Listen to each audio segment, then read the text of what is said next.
আজকের যে গল্পটা এটা অনিকেতকে নিয়ে। আর এই গল্পটা আমি শুনেছি আমারই এক পরিচিতর কাছ থেকে, আগের দিনের গল্পের মতোই। যে সমস্ত ঘটনা আমি তোমাদের শোনাই এগুলো কিন্তু আমি কখনোই সত্যি মিথ্যা যাচাই করতে যাইনি। ঘটনাটা শুনে যদি আমার ভালো লাগে তাহলেই কিন্তু আমি তোমাদের সামনে সেটা তুলে ধরি। তাহলে বেশি সময় নষ্ট করছি না, শুরু করছি আজকের অনিকেতের ভয়ঙ্কর একটা রাতের গল্প।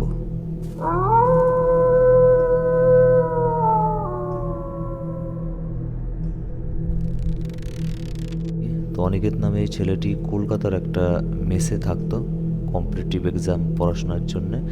আর সেইখানে তার রুমে যে তার রুম পার্টনার থাকতো সেই ছেলেটা আমার পরিচিত ছিল। তো তার মুখ থেকে কিন্তু আমি শুনেছি অনিকেতের এই ঘটনা। ওই মেসে আরও অনেক ছেলেপেলে থাকতো, তো যারা বিভিন্ন জায়গার থেকে কিন্তু এসে ওখানে পড়াশোনা করতো।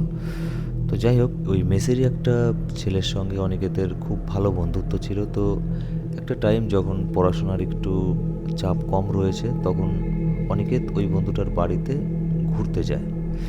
তো সেই জায়গাটার নাম আমি বলছি না, সেটা বলা বারণ আছে। অনিকেত গিয়ে দেখে ওর বন্ধুর বাড়িটা মানে একদমই অনেক পুরনো দিনের একটা বাড়ি। তো ও বলল ওরা নাকি আগেকার দিনের জমিদার বংশের আর কি লোক আর কি। কিন্তু এখন ওদের অবস্থা অতটাও ভালো না যে ওই বাড়ি ভালো করে মানে মেরামত করে আরও সুন্দর করে তোলে। তো যাই হোক, অনেক দরজা ওই বাড়ির ভাঙাও রয়েছে কিছু। এমন এমন জায়গায় ভাঙা রয়েছে যেখান দিয়ে মানে হাত ঢোকালে হাত চলে যাবে, এরকম অনেক ভাঙা জায়গা রয়েছে।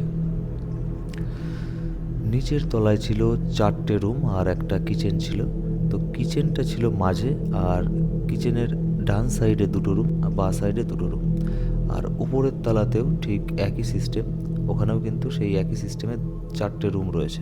কিন্তু অস্বাভাবিক বিষয় একটা, উপর তলায় কেউ কিন্তু থাকে না, মানে দিনের বেলাতেও কেউ উপরতলায় যায় না। তো অনেকে প্রথমে এটা প্রশ্ন করে যে উপরতলায় কি এমন রয়েছে যে তোরা ওখানে যাস না, এমনকি আমি যেতে চাইছি তাও তোরা বারণ করছিস কেন? তো অনেকেদের বন্ধু বলে উপরে আমার বাবার এক কাকিমা একটু মেন্টালি ডিস্টার্ব ছিল, মানে পাগল টাইপের ছিল। তো ঘরে গলায় দড়ি দিয়ে আত্মহত্যা করে মারা যায়। তো তারপর থেকে নাকি উপরে ওরা নিজের থেকেই যায় না আর কি। তো অনেকে এটা শুনে একটু হাসি ঠাট্টা করে যে আমি প্রথমে ভাবলাম যে তোদের উপরে হয়তো আগেকার দিনের যে গুপ্তধন সেই গুপ্তধন রাখা আছে, এইসব নিয়ে ওদের মধ্যে হাসি ঠাট্টা চলে। ঠিক সিঁড়ির সামনে দাঁড়িয়ে, মানে যেখান যে সিঁড়ি দিয়ে দোতলায় ওঠা যায় সেই সিঁড়ির সামনে দাঁড়িয়ে কিন্তু এই কথাগুলো হচ্ছিল ওদের মধ্যে। তো কথা চলাকালীন হঠাৎ অনিকেতের মনে হলো যে উপর থেকে একটা ছায়া কিন্তু অনুভব করতে পারলো যে হঠাৎ করে হয়তো সরে গেল। তো সেটা গাছের ছায়া হতে পারে, সে প্রথমে সেটাই ভেবেছিল গাছের ছায়া। এরপর প্রথম 3-4 দিন কোনো সমস্যা হয়নি ওদের, কারণ একদম কোণার ঘরটায় আমি যে বললাম 2 সাইডে 2টো করে রুম, মাঝখানে কিচেন। তো একদম ডান সাইডের কোণার ঘরে থাকতো অনিকেত আর অনিকেতের বন্ধু, আর দিকের ঘরগুলোর যে কিচেন লাগোয়া যে ঘরটা সেটায় অনিকেতের বন্ধুর মা বাবা থাকতো। 3-4 দিন পর অনিকেতের বন্ধুর একটু শরীর খারাপ হয়, মানে জ্বর জ্বর টাইপের হয়। তো অনিকেতের বন্ধু ওর বাবা মার সাথে একই ঘরে থাকে ওই দিন রাত্রেবেলা, আর সেদিন ছিল শনিবার। তো যাই হোক, যথারীতি রাতের খাওয়া দাওয়ার পর একই রুমের মধ্যে কিন্তু 4জন একটু গল্প করছিল। গল্প করার পর রাত যখন প্রায় 10:30 বাজে তখন অনিকেতের একটু ঘুম পায়। তো বলে কাকিমা তাহলে আমি যাচ্ছি, আমার ঘরে শুতে যাচ্ছি। তো যখন অনিকেত এটা বলে তখন মানে একটা জিনিস অনিকেত বলছিল যে আমি ওই কাকিমার মুখে দেখলাম যে একটা অস্বস্তি ভাব মানে ফুটে উঠলো তখন, যখন অনিকেত বলল যে আমি ঘুমোতে যাচ্ছি আর কি। যখন অনিকেত চলে আসতে নিচ্ছে তখন কাকিমা বলে যে ঘরে অন্তত একটা লাইট কিন্তু জ্বালিয়ে রেখো, জিরো বাল্ব কিংবা রড লাইট, যে কোনো একটা লাইট জ্বালিয়ে রেখো, অন্ধকারে ঘুমিও না। তো প্রথমে অনিকেত শুনে এটা একটু অবাক হয়, তো পরে বলে যে ঠিক আছে কাকিমা, আমি আলো জ্বালিয়েই ঘুমোবো। তো যথারীতি চলে আসে ঘরের মধ্যে, অনিকেত বিছানায় উঠে পড়ে। আর কিছুক্ষণ শুয়ে থাকার পরেই কিন্তু অনিকেত ঘুমিয়ে পড়ে। এরপর শুরু হয় আসল খেলা। রাত্রেবেলা হঠাৎ অনিকেতের ঘুম ভেঙে যায়।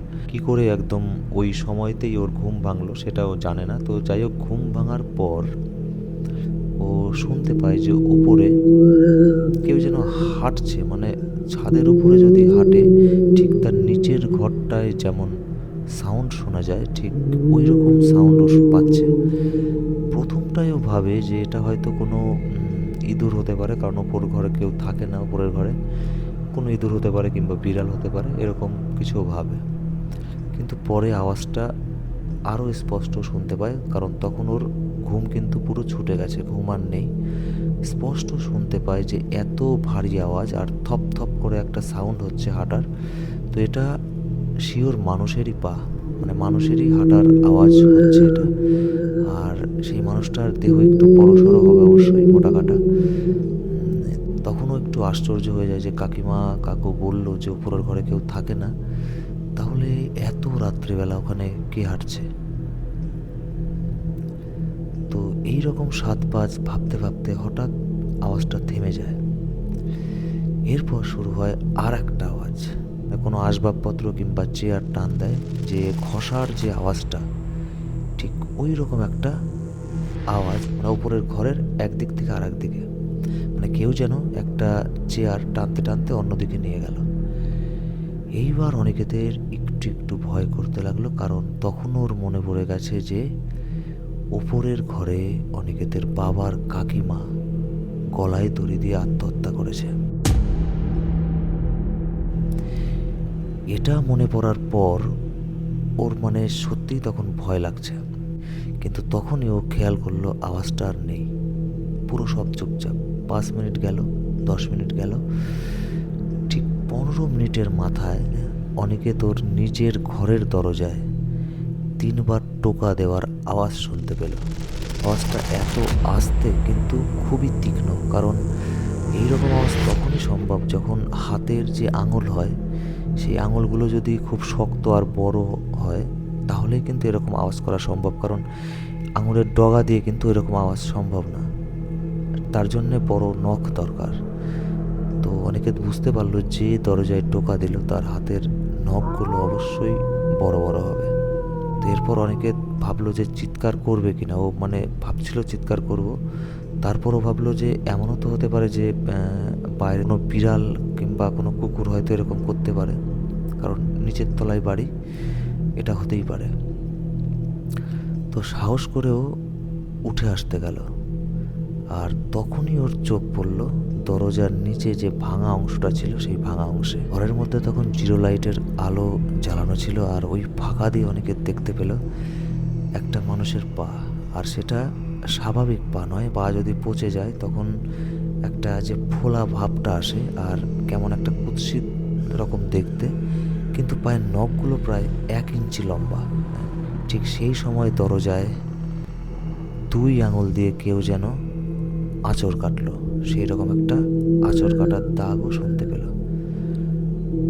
এই মুহূর্তে যে কোনো সাহসী মানুষ আর ঠিক থাকতে পারবে না, অনেকে সেটাই খুব জোরে চিৎকার করে উঠল। খুব চিল্লানো, কিন্তু প্রায় 3 থেকে 4 মিনিট ধরে চিল্লায়। আর তারপরে অনিকেতের যে বন্ধুর বাবা মা ছিল তারা এসে দরজায় ধাক্কা দেয়, কিন্তু দরজাটা ভেতর থেকে আটকানো ছিল। তো যাই হোক, অনিকেতের বন্ধুর বাবা দরজাটা ভেঙে গিয়ে দেখে চৌকির নিচে শুয়ে ওরকম চিল্লাচ্ছে। তো তারা যাই হোক ঘরের রড লাইটটা জ্বালিয়ে দেওয়ার পরে অনিকেতকে নিয়ে তাদের ঘরে এনে বসায়। তো অনিকেত তখন মানে কিছু বলার অবস্থায় ছিল না, আর তারা তখন তাকে কিছু জিজ্ঞাসাও করে না। পরের দিন সকালে অনিকেত সবাইকে সব কথা খুলে বলে, কিন্তু ওনারা বলেন যে না, আমরা এতদিন রয়েছি এই বাড়িতে, আমরা কিন্তু কোনো দিনই কিছু দেখতে পাইনি কিংবা কোনো শব্দও শুনতে পাইনি। অনিকেত যখন ট্রেনে করে বাড়ি ফিরছে তখনও ওর একটা কথা মনে পড়ে যায় যে আমি ওই ঘরটা নিয়ে ঠিক সিঁড়ির সামনে দাঁড়িয়ে একটু ব্যঙ্গ করেছিলাম যে ওখানে গুপ্তধন রাখা আছে কিনা। আর তখন একটা ছায়া কিন্তু সরে গেছিলো ওখান থেকে, ওটা গাছের ছায়া হতে পারে, কিন্তু এখন অনিকেতের মনে হচ্ছে যে কেউ যেন ওই সিঁড়ির কোনায় দাঁড়িয়ে অনিকেত আর অনিকেতের বন্ধুর কথা শুনছিল।